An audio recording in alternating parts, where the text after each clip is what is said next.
But perhaps when he ran the marathon and he got to the finish line, he decided he wanted to just keep going and make the best time he possibly could for circling the earth. Kept on running, kept on running. He ran up the hill and down the hill and through the water and all the way to another town. He ran around, he joined the circus, and now he's a circus clown. Where's Misha? Buddy, honestly, I don't know. Where's Misha? Dude, seriously, I don't know. Where's Misha? I don't know, I'll look back safe, but I don't know. Where's Misha? I don't know. Well, I just got a report that he just hit the can. This could be a long time. We better really fan because Misha's in the bathroom doing what he does, and Lord knows that can take any amount of time.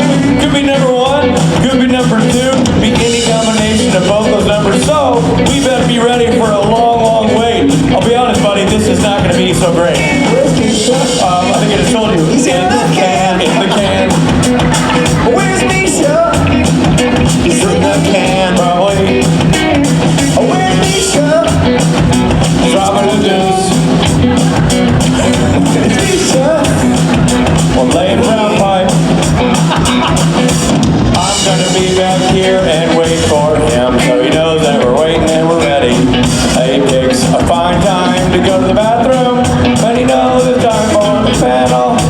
That's what happens when you're kind of famous. You can take a poop when you want to. Let's just hope it washes. Not like the fans and rich who have to wait. We have to go to the bathroom. Sit down and shut up. Nobody's going to the bathroom until we say it's time to go to the bathroom. You, Richard Spade. You, Rob Benedict. You, band.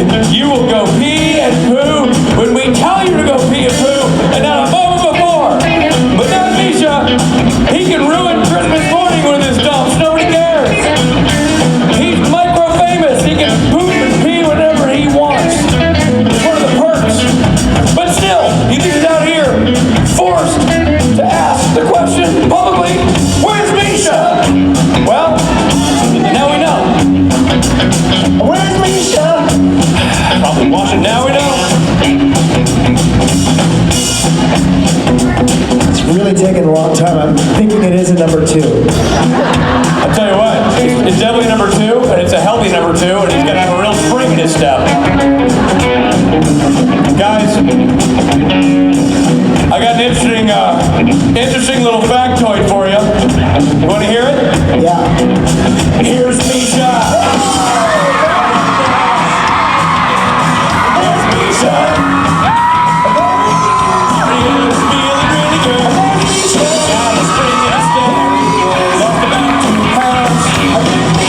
Oh man, what a comment here.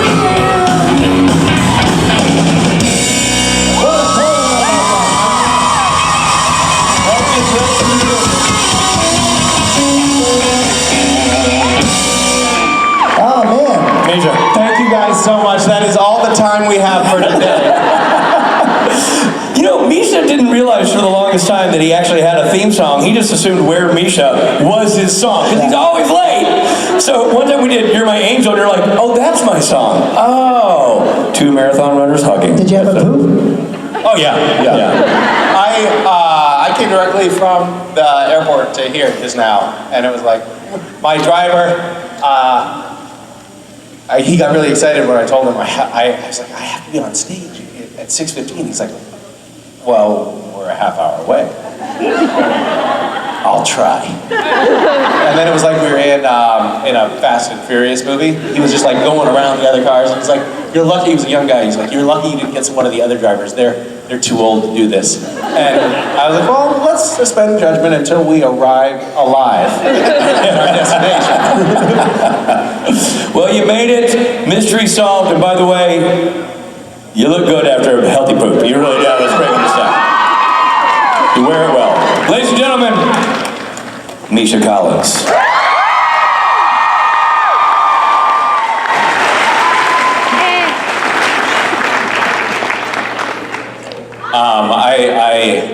I have a friend. What? I have a friend who, Rich was just reminding me of this, who has a 6-year-old daughter, and she has kept a written record of all of her daughter's poops. Why? For 6 years. And I wonder, is that the kind of thing that she goes back and references? Oh, I remember that one. Maybe there's pictures. What do you do with that? How does she know about them all? How does she know about them all? Oh, you think the child might be pooping in secret. Are they never apart from each other? My God, she would be so mad. A dirty little secret. Literally. That's how the 6-year-old gets back at her mom. She goes outside. She goes out. Bushes by the driveway. So, Tammy. good. Well, I mean, we're talking about children, so I'll tell you a couple of things about my kids very briefly, and then we can talk about something else.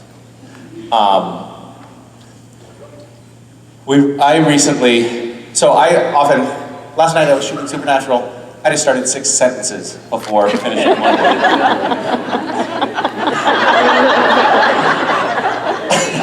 Take a breath. I'm still a little rattled from the drive.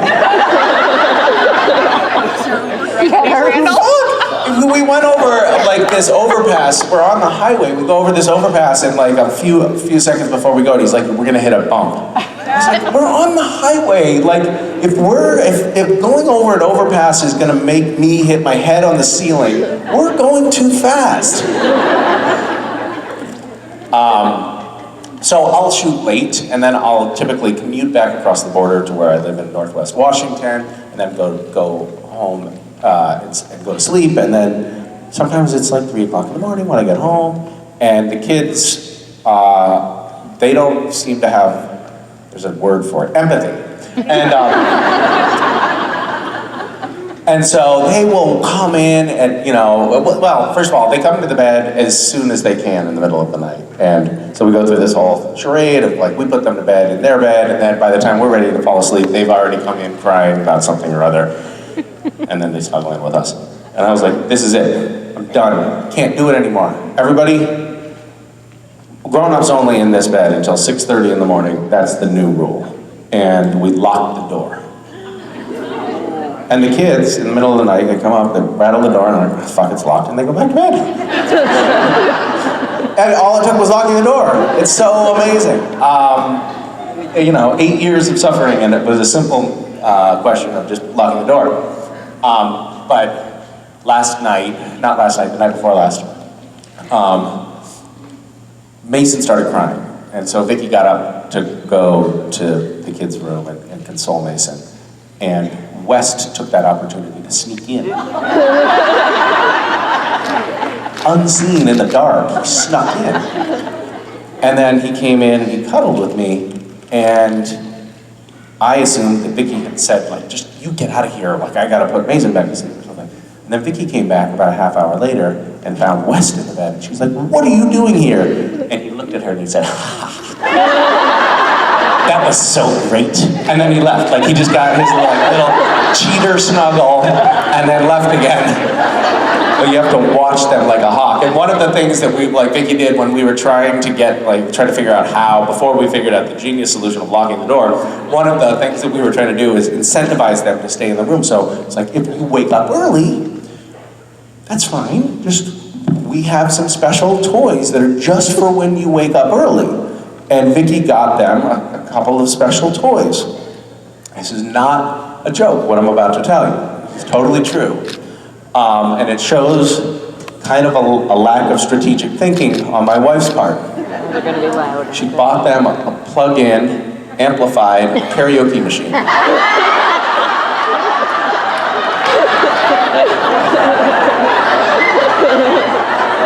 For if they wake up early and don't want to disturb us.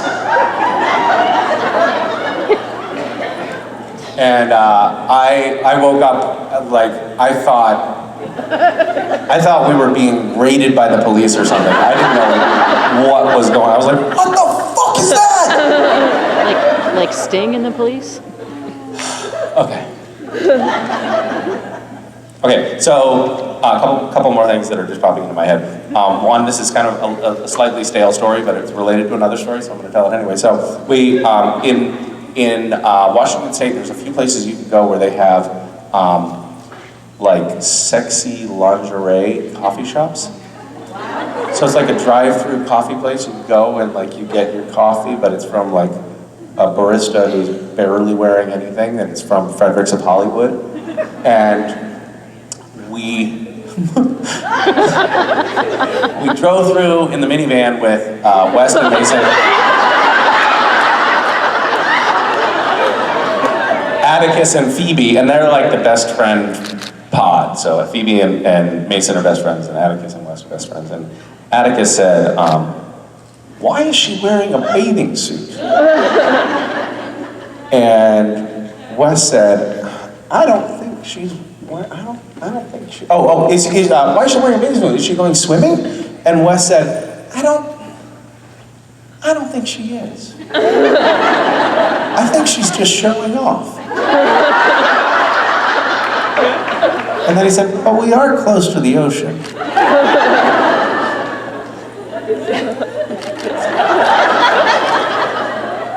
And Phoebe, Mason's best friend, the other day, we went skiing with all the kids, and we were trudging a really long way because I had misread the map. And we were walking, and it was quite cold out, and I said, "Let's go across the parking lot like this. It's a shortcut."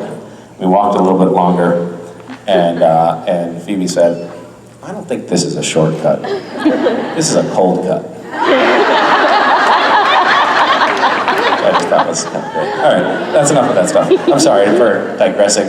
Yes, you tell me a story. Hi. Hi. So I was wondering if you had any favorite holiday traditions with your friends and family, and if so, what are they? Oh my God, what a great question.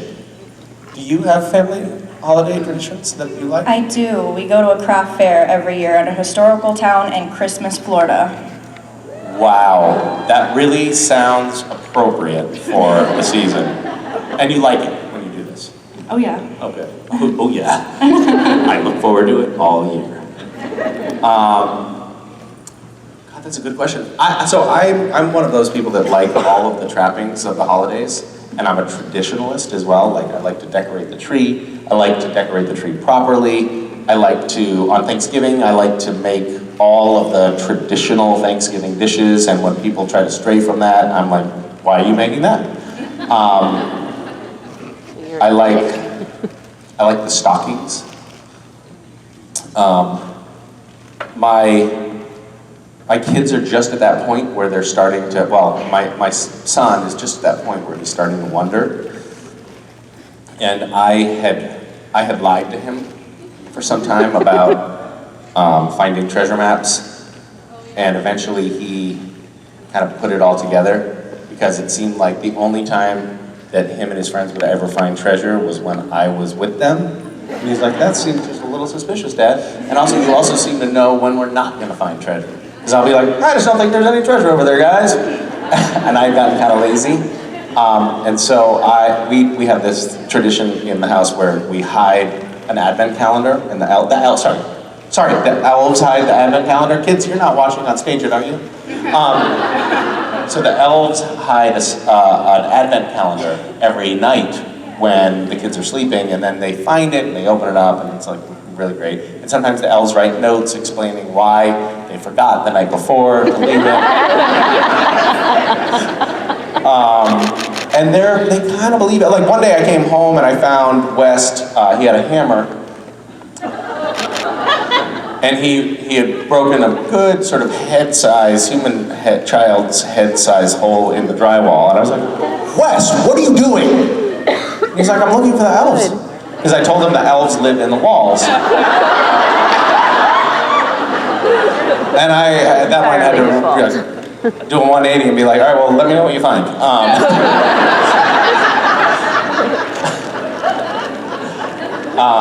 But he's starting to get, so I eventually he asked me point blank, he looked at me in the eyes and he said, "Are you the one that's been hiding the treasures?" And I said, "Why would you say that?" And then he said, basically it's because it's obvious that it's you hiding the treasures. And I said, okay, yes it is. And he was like, well, Dad, you're really good at that. I'm not gonna tell my friends. So he immediately took on the mantle of liar, because he learned it from me. I'm making the story longer than it needs to be. Oh, well, one really great Hollywood, not Hollywood.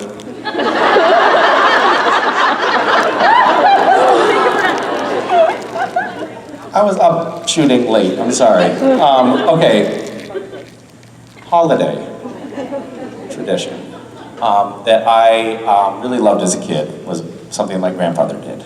My grandfather was, he was very energetic and very pragmatic and not at all sentimental. And I always loved those qualities about him. And one of the things that he pointed out was that Santa Claus was traveling around the world. He had this incredible sleigh. It was filled with all of the toys for all of the children in the entire world. And he reasoned that, yeah, it's great, we can wait for him, be patient, see what he might parse out to us, what little morsels he might scatter in our direction. Or, at the base of the fireplace, we could put milk and cookies in the middle of a giant bear trap.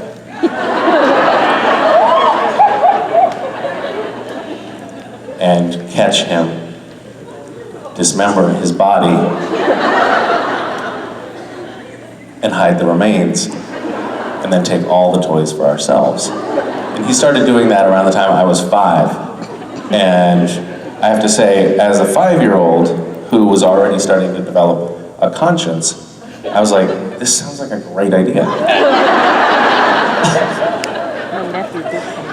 And every year, the milk and cookies would be gone, and there'd be this little piece of red fabric stuck in the closed claws. Like somehow he always got away. But that was a really nice tradition that I thought was sweet.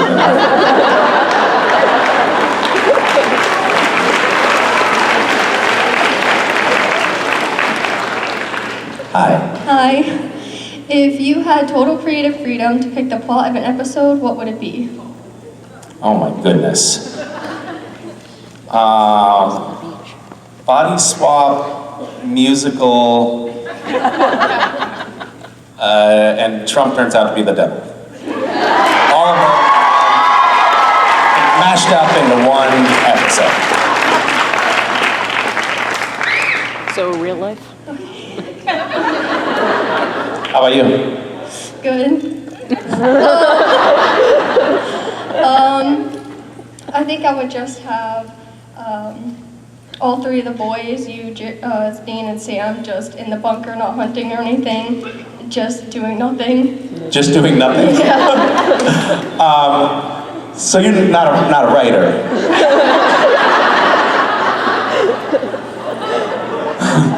I love the idea of like you coming into the Warner Brothers president's suite, being like, listen, I've got to pitch you a story. I want to pitch you this idea. I think you're going to be crazy. 3 guys in a windowless bunker. They don't do anything. It's never been done before. That place is gonna smell. I wonder what the ratings would be on that. I mean, that could be a real game changer in terms of production costs. You know, just set up a GoPro and have us sit on the couch and watch old episodes of Supernatural. Or porn, right? Good point. We can watch whatever. Thank you. And speaking of which, my next guest, hi. How are you? She's like so 6. far, my favorite episode of Supernatural has been Scooby Natural. Ah, yes, that's such a great episode. Did you watch the other ones too? A little bit. Yeah, don't watch those other ones. They're too scary. But Scooby Natural is pretty good. Scooby Natural is actually Scooby Natural is the only episode that I've let my kids watch. And I didn't even let them watch the whole thing because there's some pretty gruesome stuff even in that episode. But they seemed to like it. They didn't understand what was going on, but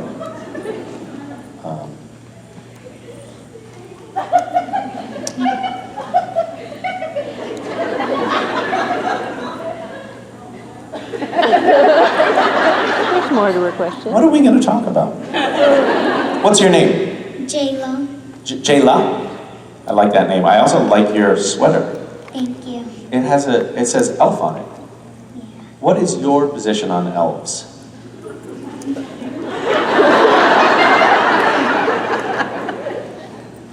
Pro elf? Yeah. Yeah. We figured out in our house the other day that so we have this advent calendar that the elves who live in the walls hide.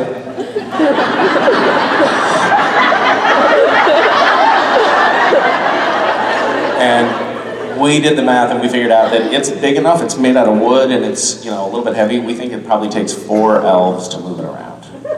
How big do you think an elf is? I don't know. It's hard to say. Do you have a question or just that comment? How was the experience of being a voice of a cartoon in Scooby Natural?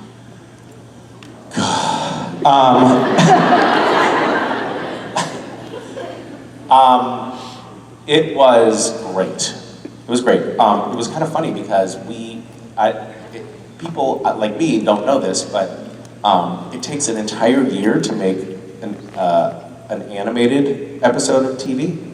So we had to record our voices. We got the script and we had to record our voices a year before that episode aired, because it took them that long to draw all the pictures and make everything work out. So it was good for a number of reasons. One, normally when we shoot an episode, we have to shoot for 8 days, somewhere between 12 and 14 hours a day. And for Scooby Natural, we had to shoot or record for 2 hours. And so it was really, really convenient for us in that respect. And then the other thing that was fun about it was us actors that are in that episode, we grew up watching Scooby Natural. So we knew all those characters. Scooby-Doo. Whatever.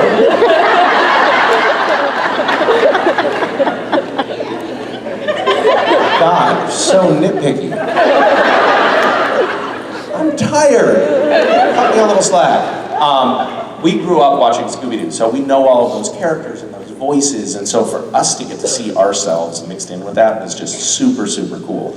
And when that episode was just about to come out, they did a special screening on a huge movie theater screen in the same theater where they host the Oscars, which is kind of a big deal if you're an actor. I'm sort of hopeful this year that I'll get a nod from the Oscars.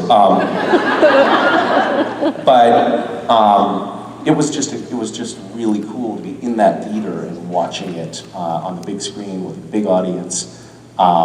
And it felt like one of those super special moments on this show. There's been a few times on this show where we've done things that just felt really cool and really strange and really exciting, and that was one of them. So overall, very positive experience. Thank you for asking. Thank you.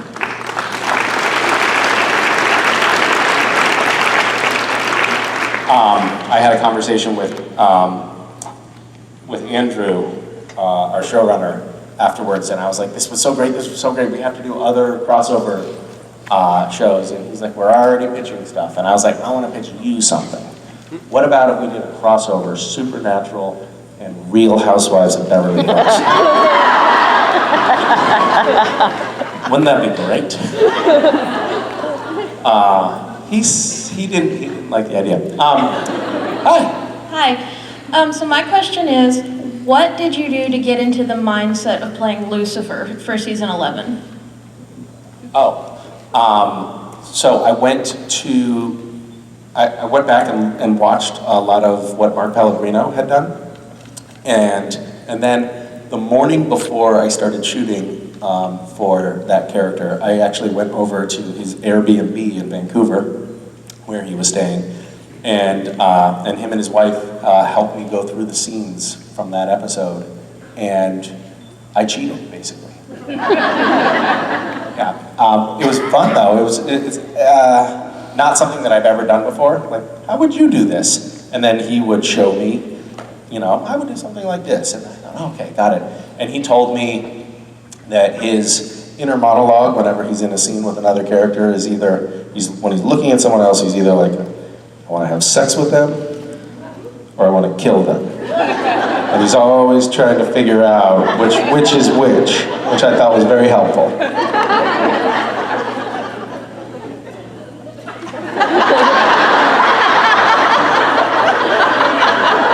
Makes you think, doesn't it? Thank you. Hi. Hi. From a lot of your interviews and everything, you say that you're an occasional knitter, and I wanted to know if you had finished or have started any projects recently. I have. I've started. I'm not finished. I was just noticing yesterday. My kids are getting into finger knitting, which I didn't even know was a thing. But they like wrap yarn around their fingers and use that as a way to knit. What they produce is basically just a string. But they'll do it for hours and hours and hours. And one of them asked me for yarn, and I was like, I've got yarn. I've got a whole basket of yarn in my office. And I went and looked, and I was like, oh, I started that about 6 months ago. It's about 4 rows of a hat. So I am really making a lot of progress. That's okay. I've been working on a blanket for about a year. You've been working on a blanket? Well, that's ambitious. Is it for a human? Yes, it's for my sister for Christmas. And how are you close to done? I'm about halfway done. So you've been working for a year. You have less than 2 weeks to finish It's it. about a 3-month break, though. Okay, you're kind of cramming, huh? You shouldn't be standing in this line. Are you? You should be knitting right able now. to bring it in for the panels? Yeah, I've been knitting through the panels. Okay, is that annoying for the people next to you? What? Oh, that's fine. I'm sure it's fine. Yeah. Hi. Hi. Oh, hi. Hi. So if we were I'm sorry, okay. So if we were gonna do another fun comedic type of episode, like The French Mistake, where good things could maybe happen to the boys, what would your idea be? I feel like this is a leading question, that you have an idea of something that would be, no, nothing fun, good, positive. I don't know, maybe they could take Castiel to a carnival.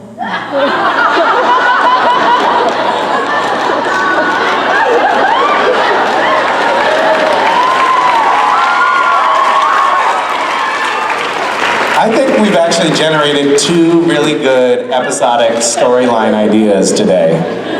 Sam, Dean, and Cass do nothing. Sam, Dean, and Cass go to a carnival. I went to a fair with my 2 friends Darius and Dave many years ago. It was it was like the Massachusetts State Fair. It was a big fair. The Big E? The Big E. Oh my God. How do you forget the Big E? What? Oh, you're massholes. Okay. I'm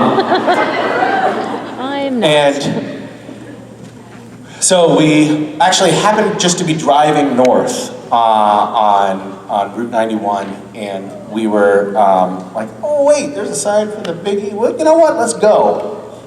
We had between us $4. Like we had no money, and so we went up to the gate at the Big E, and we were like, we don't have any money, but we will sing you a song if you let us in. And so we sang this sort of country song, and they let us in. And then everywhere we went inside, where it was like we wanted to do like the little thing to throw the darts or whatever, it was like, well, we don't have the tickets, but we will sing you a song. And so we'd sing a song. we got pretzels, we got hot dogs, we got into the smash up derby. We got to have the full experience. And all we had to do was sing sort of a few bars of this song over and over again. I'm not gonna sing it for you because it's a harmony and it's much better as a trio. But next time the 3 of us are together on stage, I promise I will sing it. Yeah. Thanks for that idea. Hi. Hi. My question is, what's the strangest, coolest, or weirdest fan art you've ever seen or looked at? Wait, the strangest, sorry, what? Don't What's shame. the strangest, weirdest, or coolest fan art you've ever seen or received? Coolest. Don't shame. I Don't mean, I actually shame. got in trouble recently for revealing what somebody had given me in a photo line. I'm not going to tell you what that is. Shouldn't give gifts in the photo line. But it was small and silver and shaped like one of the spades in a deck of cards. And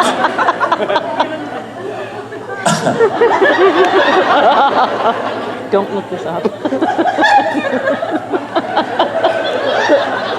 so that was odd.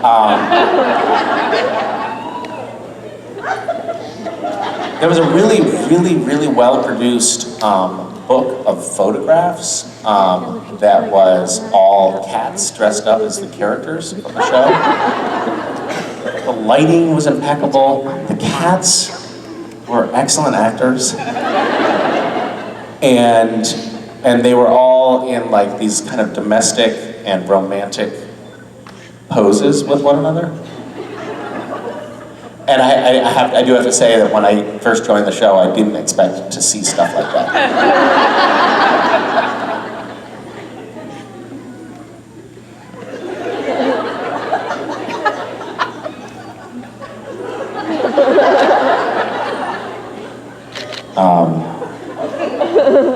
Every once in a while, someone will bring up a drawing or a painting or something of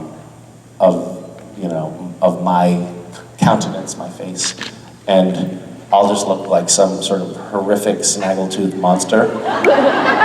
So a good likeness.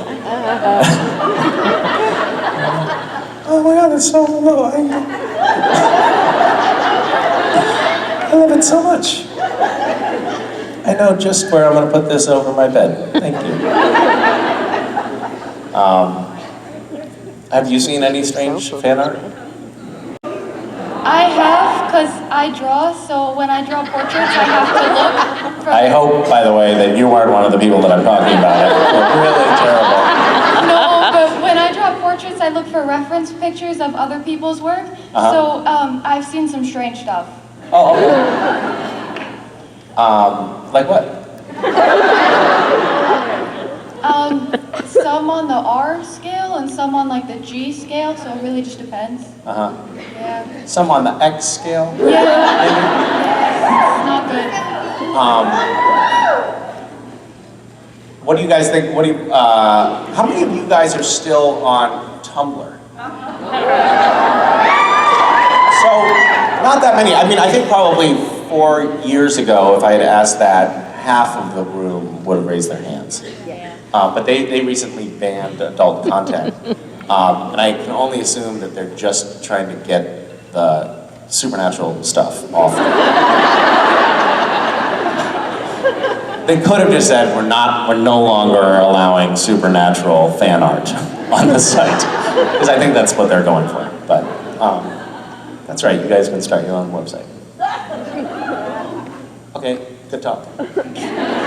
Hi. Hello. First I want to say thank you for my wife.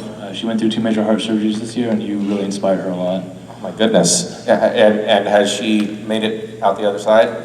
She's in the audience back there. Yes! Congratulations.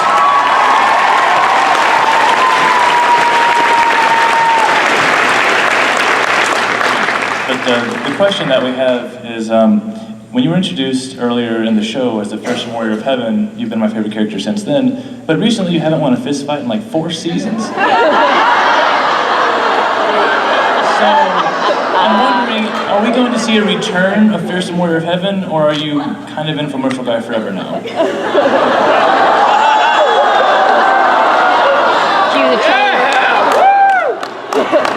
Cue the Charlie Brown song. What did happen to cats?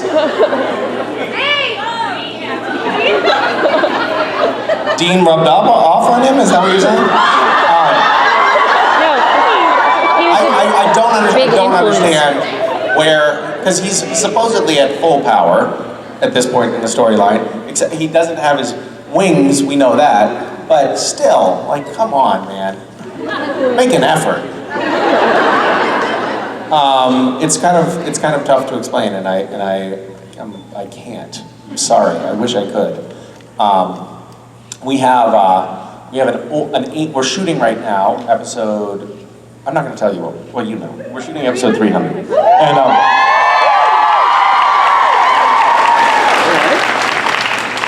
and an angel that we knew long ago is being resurrected, and it just reminded me of the journey that Cass has been on and the journey that we've all been on in terms of introducing angels to the show. When I got on the show, I was the first angel, and I established, by virtue of that fact, I established what angels are like, you know? Like, that's how they are. Angels are just a little bit, they're misfits who haven't been around humans much, and they're socially awkward, and they don't understand that reference. And then immediately after my character was introduced, other angels came on the show. Other actors played those angels, actors who didn't bother to watch what I had done and didn't care. And so they just acted like regular people, and then all of a sudden I was just the fucked up angel. Which is not fair. Did it to yourself? I know that that's not really what you're talking about, but I just had to vent a little.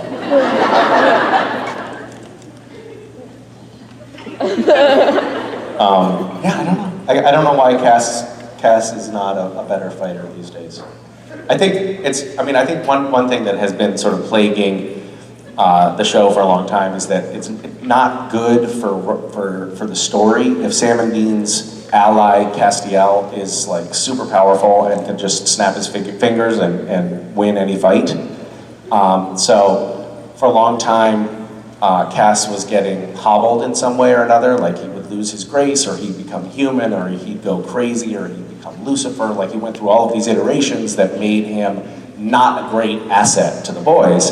And then eventually, I think the writers were like, oh, okay, Cass now is just, I think he's just tired. So Cass or Misha? He gives up easy now. And that's where we are. Yeah. Thanks for bringing that up. Go sit down. I think Benicia brought that up in Rome one year. Hello. I just want to start off by saying that you make an excellent tree topper. Oh, why, thank you very much. You're welcome. Oh, wow. I just saw that in the frame, that moment. Oh, wow. Yeah. How's that feel? My question for you is, what color would you choose to describe your character in earlier seasons, and how do you think it's changed since the beginning? What, sorry? The hell are you talking about? What color would you choose to describe your character in early seasons? Beige, blue, black, and white? She's on LSD. Like, and then maybe later on, slightly darker brown, blue, black, and white? like yellow being happier, red being angry. Oh, I'm sorry, I don't speak color. Are we supposed to know, as like a cultural vocabulary, what colors mean? Yeah. Yellow is happy? Isn't that urine? What? Where the fuck did this come from? Modern schooling. Is this a Florida thing? Like,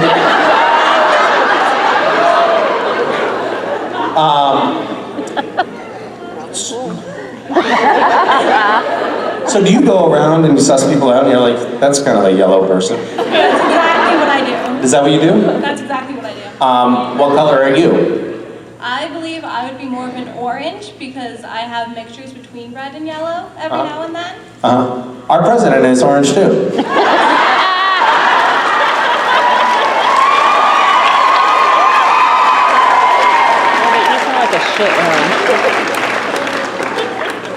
I feel like this is going great. It's amazing. Okay, so is this okay? So you're yellow. You're orange because you're yellow and red. And yellow means happy, and red means Can be Angry? Yeah. Mean? It varies. Okay. I noticed that actually since you got to the microphone, you went more from yellow to red. She's like, yeah, it's angry. I get a little passionate when Like this. How do I fix this? Too late. I am also, I should admit, I'm not also a huge fan of the zodiac. You know, when people are like, oh, what's your sign? I'm a leprechaun. I don't know. Oh, that's Adam. What's your sign? What's that? What's your sign? What's my sign? I'm an Aquarius. Aquarius. I'm an Aquarius. Orange Aquarius. That's interesting. I don't know what it means, but it's interesting. I can ask you a different question. Okay, great. So earlier during one of the panels, and I won't say who mentioned it, but someone compared you to an imp. An imp? And I was wondering how... Who? This is making me feel very red. Who said that? His name rhymes with Schmitchard. And I was just wondering how you think that you do compare to one?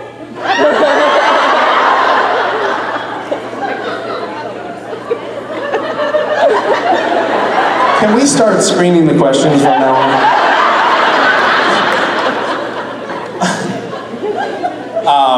Imp, huh? Imp? Gabriel. So an imp is somebody who kind of like does mischievous things, right? Correct. Is there any other attributes to an imp that I should know about before I answer the question? What? They're tiny. Great.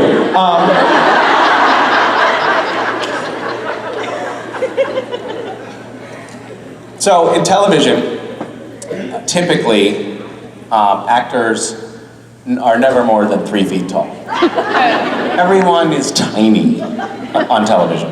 I remember when I used to, guest star and things, I was always getting the direction, Misha, can you just stand up? What are you doing? Because I would be like talking to the other actors like this because they were so tiny.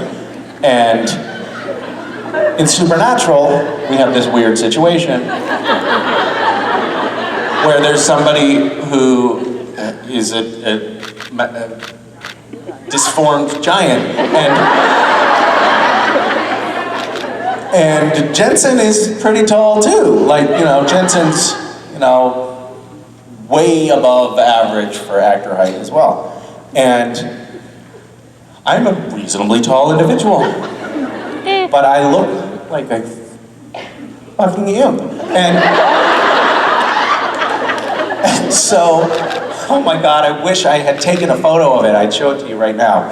2 days ago, we were shooting, and we were shooting on this set that it's not the Empty. It was me and Jared. It's not the Empty, but the set was actually the same set as the Empty. So it was just this like blank black space. And Phil Sabrisha was directing this scene, because it was an added scene for an earlier episode, and he had this idea of doing what's called, he was like, I want to do a low and wide shot. So you use a wide angle lens and shoot from down low.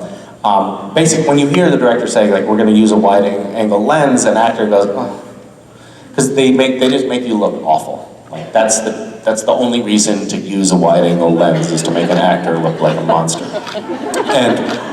And so we shot a few takes, and then somehow, there was a question like, did that work? And so every once in a while, like maybe every 10th take on set, they'll be like, did we get that? Did that work? Let's do playback. And then they play back the video of what we just shot. Play back the video of what we just shot. And I happened to glance at the monitor, and it was like this weird forced perspective thing. For the entire take, I looked like I would fit in Jared's pocket.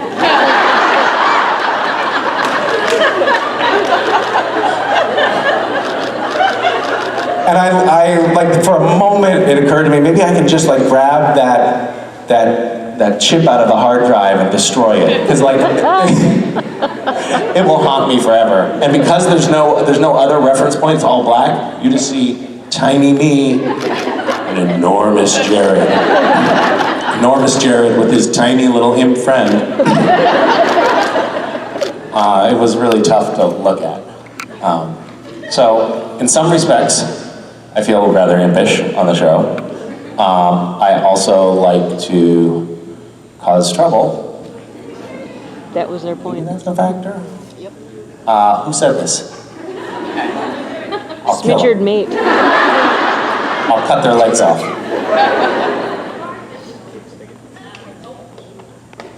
What was the question? Never mind. Please take your seat. Orange girl, hi. Hi. My question is, what variation of your character did you enjoy playing the most? Well, I've loved all of my weird, multiple personality versions of Cass, but I actually really relished playing Lucifer, and I think part of there's two reasons that I liked it. One, I felt like Mark had created a really cool template, and it was a fun thing to start with as a starting point. And then the other thing was that it actually lasted for a long time. A lot of my versions of Cass have been pretty short-lived, like only a couple of episodes. It was nice to get to do something for a longer stretch. So yeah, there's my answer. I actually answered a serious question, or a question seriously. Thanks. Hi. Hey there. So I wanted to know, other than Supernatural, name one show or play or movie that would be your dream job that you would want to be on, and which character would you be?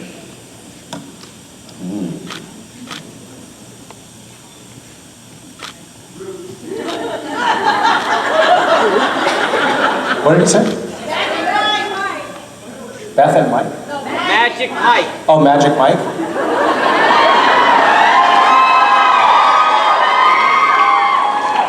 Those guys were pretty hunky. Bob Ross? This is a good question. Real Housewives? Elf? The imp?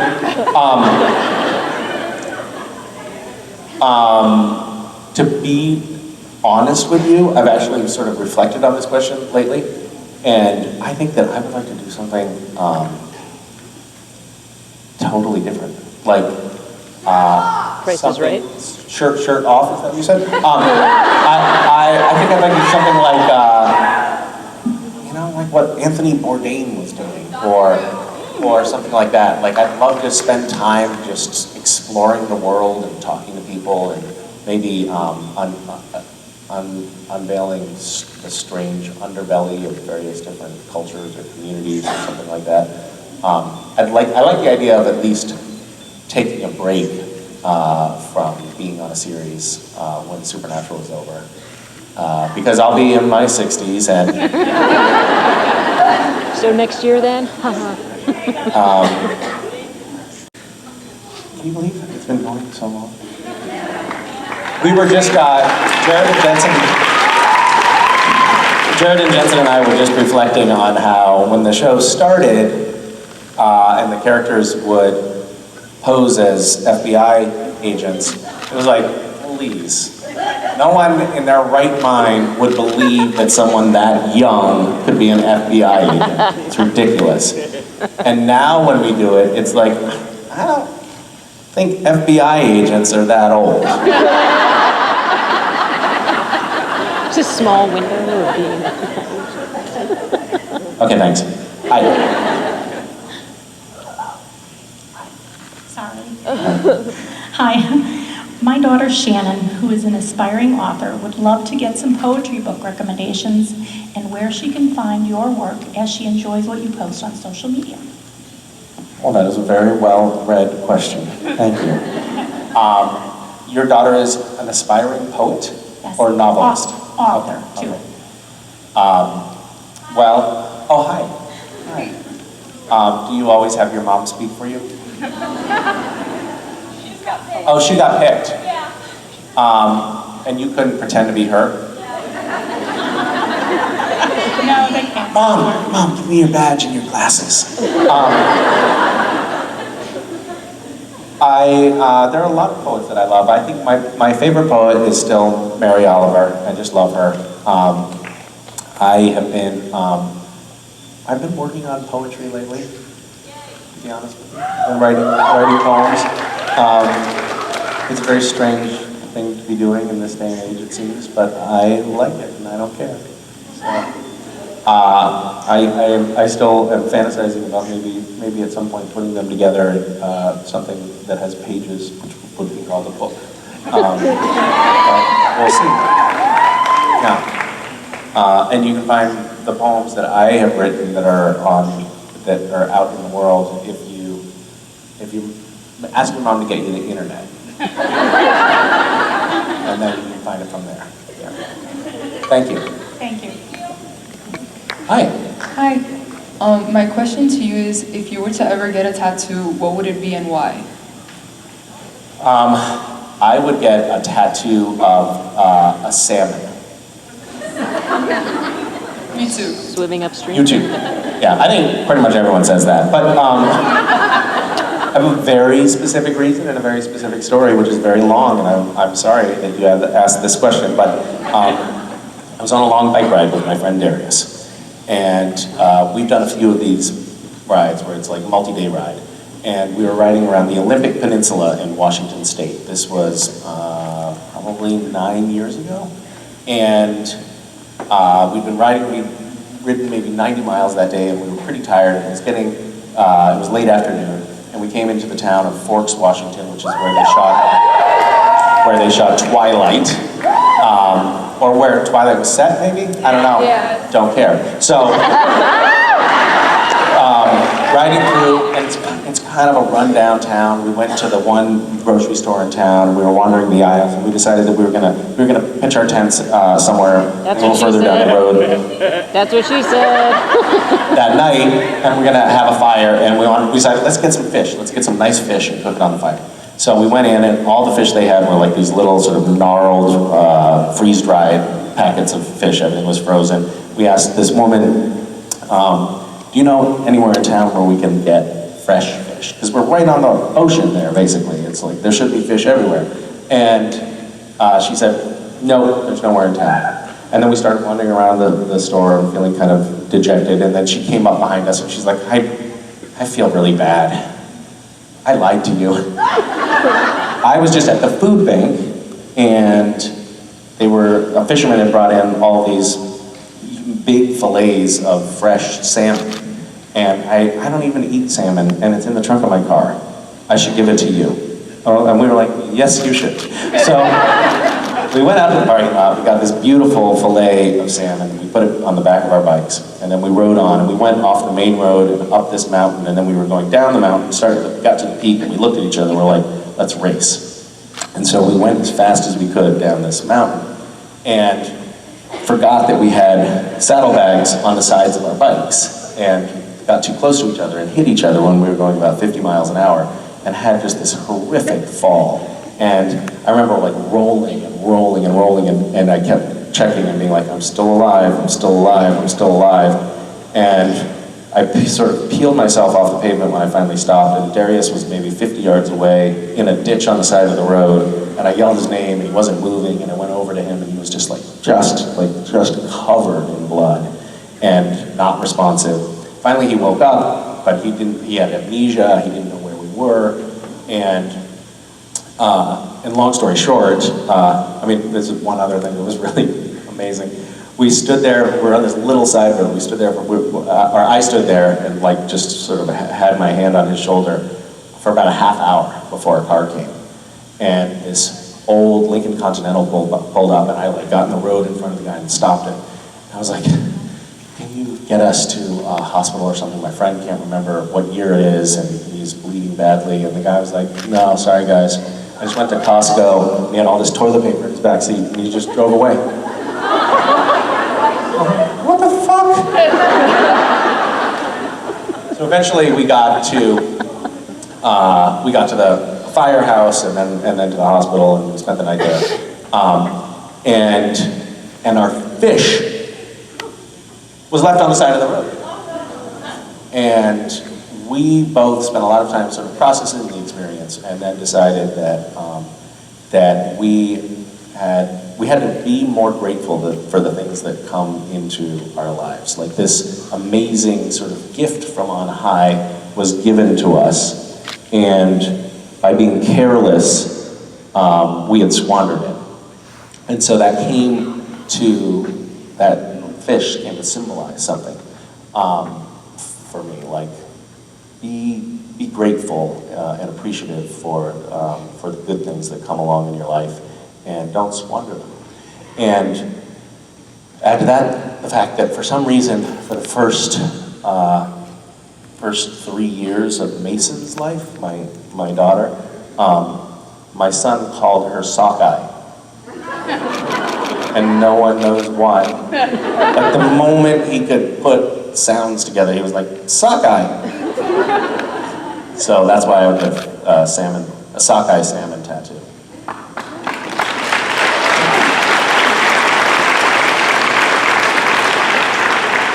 Hi. Hi. I'm another mom who got picked instead of her daughter.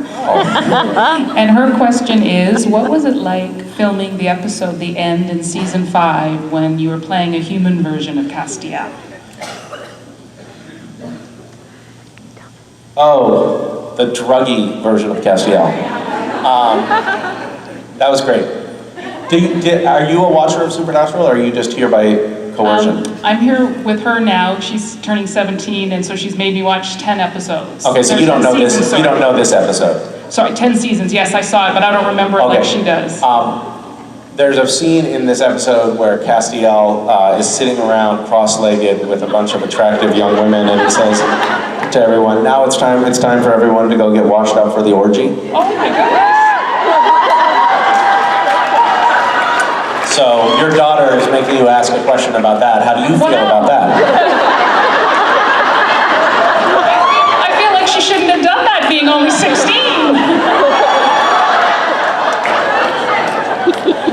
Very inappropriate question for you to be asking on behalf of your daughter. I'm sorry.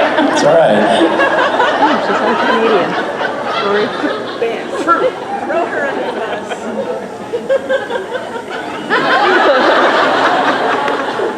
I hope you think about what you've done. Yes. Hi. My question is, if you had to pick a cocktail to represent yourself and one for Cass, what would you pick for those? Fuzzy Navel. One for each of the cast members? Sex on the Beach. And one for me? One for you and one for Castiel. Oh, one for me and one for Cass. I think for me, it would probably be something like, I don't know, bourbon and ginger ale. I really like that. And Castiel would probably go for, like, a liquor store.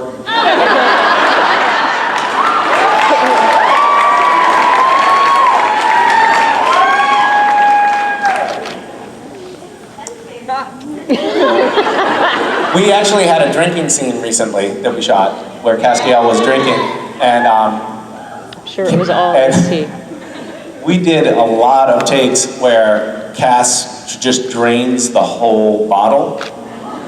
Oh, actually, it aired. Yeah. So, I don't know if anyone remembers, but there was a point at which Cass is drinking straight out of the bottle, and I think maybe 4 times I drained that bottle. And I got to the point like, okay guys, I actually can't do this anymore because I'm gonna throw up. But they didn't really use the castrating the bottle bit, so it was all for nothing. I was well hydrated. Was it actually bourbon? Thank you. Thank you. Hi, Misha. So early on in season 5, we see Cass in a desperate search for God, only to be disappointed. And in season 11, Chuck and Lucifer have a heart-to-heart, but there's no on-screen conversation between Chuck and Cass. How do you think that conversation should have gone?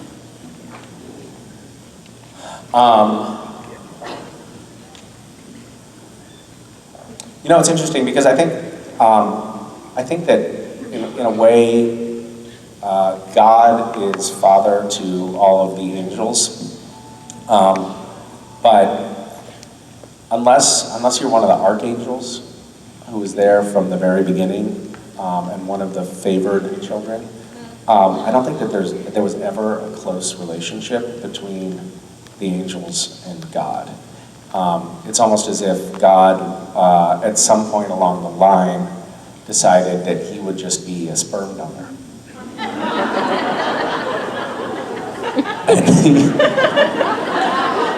And he had lots and lots of angel children that never actually got to know their real father. And I think that that's kind of the relationship that Cass and God had.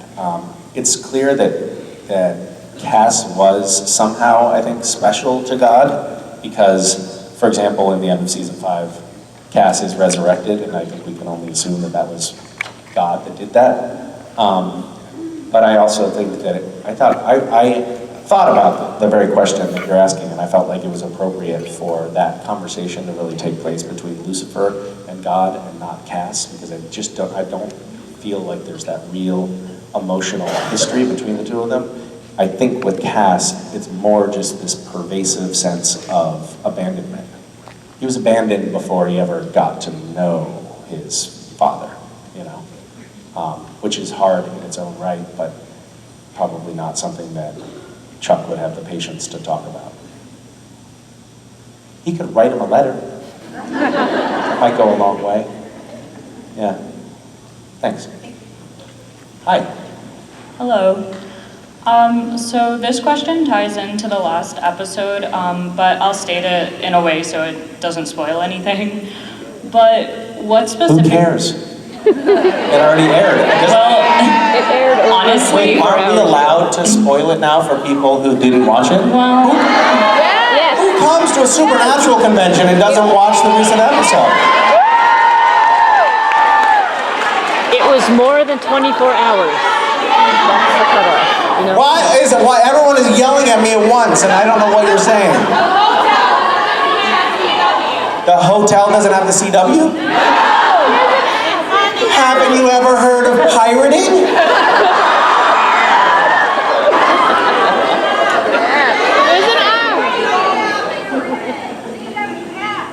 I like yelling things. Wow, I touched a nerve there.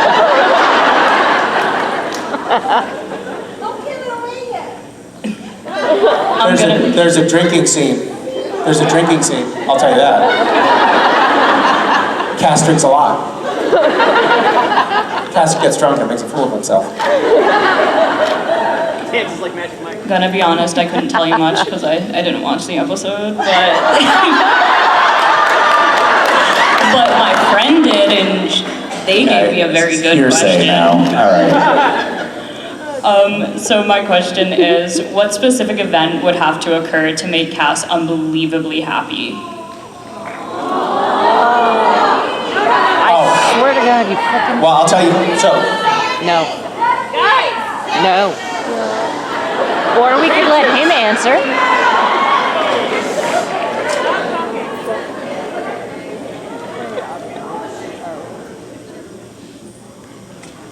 What part of speech is Destiel? Noun? Is that a verb, a noun, an adjective? Like, what would have to happen to Cass? And people are yelling out Destiel. Like, what happened to you? Destiel happened to me. I know, I look terrible. I was Destiel. Expletive? Past perfect. Well, I'll spoil that. Allow me briefly to spoil the episode for everyone, and then we'll get back to your question.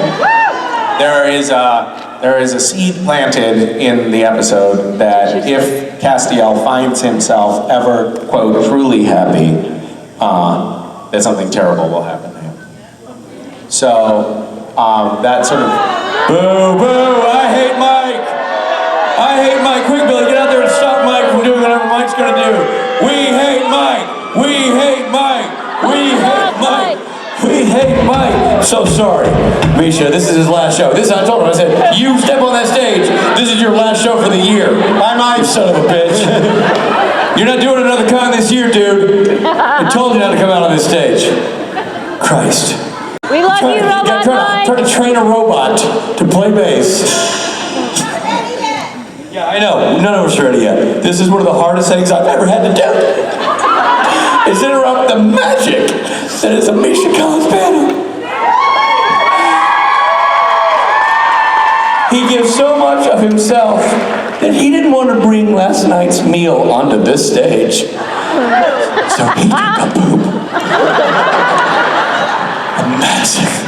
A massive, plumbing ruining poop for you people, and you have the stones, the robotic stones to come out here. I'm sorry, I've had it. You were saying?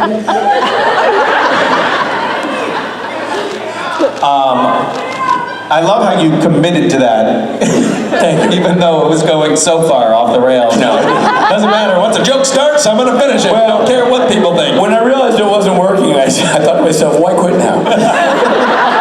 You said something more. Have you met Richard before? I don't even know what we were talking about. Parts of speech. We were talking about nouns, verbs, adjectives, and adverbs. So what happy thing would happen? I don't think that we're not in any immediate peril of Castiel being happy about much of anything. Although, ironically, in the beginning of that episode, plug your ears, the scene where Cass gets drunk, he looked happier than I've ever seen him. Cass, by the way, what made it on, so basically we had to sit around that table and do this montage of the drinking scene forever. It felt like forever. We did so many takes of that. And we were, what's the phrase? Drunk? Fucking around. And just laughing and being stupid. And so there's all these takes of me with the candy bar just falling out of my mouth and laughing, and I was laughing, but it wasn't Cass laughing. That was Misha not being able to keep it together, and somehow made it into the episode. And now it's all of a sudden as soon as something really bad happens to a close friend, finally you can see Cass light up. That was the story that was told there. So yeah. Maybe someone really close to him needs to die for Cass to really truly be happy based on that episode. Yeah, thanks for bringing up that painful subject. Of course, that's what I'm here for. Yeah. I don't know, power through one more. Just come on, just do it. Come on, dude. Pretend like you care. Hi. Last question. Oh, hi. Hi, how are you? I'm good. How are you? No, you're All right, that's the last question. Everybody, it's been a great and wonderful. So Jensen and Jared have openly admitted to being intimidated by Mark Pellegrino. By Mark Pellegrino? Yes. What have they've said probably the same thing about me, right? Yeah, fuck that guy. I'm not sure. Probably. Whatever makes you happy, Misha. I was just watching a video from 2 years ago when we were in Jacksonville, me, Jared, and Jensen, and I won't say that there was drinking involved, but we did wind up in Jensen's hotel room, and me and Jared wrestled for about 45 minutes. And that was Jacksonville last time, right? It was Jacksonville 2 years ago, yeah. And while we were wrestling, a lot of great decisions. Rob, you were there that night. A lot of great choices were made. I wound up, I shouldn't tell these stories. So, yeah, you should. Jensen filmed the entire thing. And every once in a while, he busts out the old video of us wrestling. And it's very sloppy. There's some great shots of I'm on top of Jared, trying to squeeze him. And Jared, it's just the messiest, ugliest wrestling match. But the entire time, we're arguing about politics. So, it's this very measured, calm voices. We're yeah, but what do you think about, Roe v. Wade and whatever, and pressing each other, trying to, and there's a couple shots where you can see the heel of my boot, I think it was wearing the same shoes, just landing right in his face. And we both had bruises on our faces when we went to work. I didn't go to work immediately because I woke up alone in Jensen's room and I was where the hell am I? And my plane had already left. Anyway, and long story short, yes, they are intimidated by me. Wasn't really. That's wow. That's where we were going, huh? All right. After Mr. Chow. Mark Pellegrino is intimidating. Yes. Yeah. So my question to you was, have you ever worked with an actress or an actor that you found to be intimidating, but it turns out they're just a big sweetheart? Master Chow. I don't want to answer this for you, but... No, I think that Benedict is initially very intimidating. He comes off as kind of hulking and brutish and... likes to punch the air and tap dance. It's like he's just dripping with this machismo. And yes, that is him to the core. But when you get to know him, he does have these little flashes of humanity and nonviolence that occasionally come out. Yeah. I can't wait to see one of those flashes one day. All I know is the lumbersexual that is Rob. The powerhouse. Ladies and gentlemen, you know him, you love him. You follow him anywhere. Misha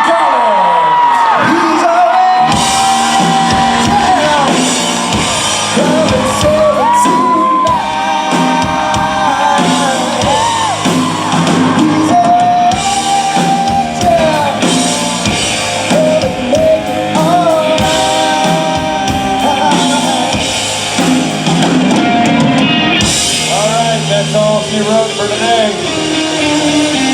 That's it for Saturday. Now let's get ready for Saturday night where these boys